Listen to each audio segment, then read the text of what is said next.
2012ஆம் ஆண்டு நான் மதுரை மாவட்ட கலெக்டர்.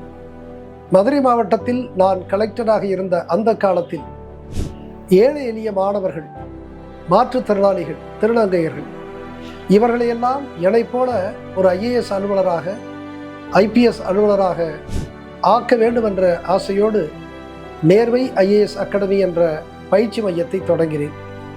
தொடர்ந்து அது மிகச்சிறந்த முறையில் இயங்கி வருகிறது.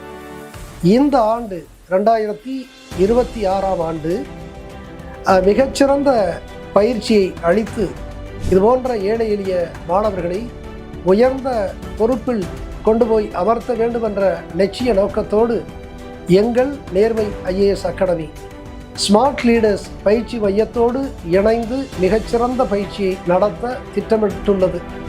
அதனுடைய தொடக்க நிகழ்வாக வருகிற 31/5/2026 அன்று மதுரையில் ஒரு சிறப்பான நிகழ்வு நடத்தப்பட உள்ளது.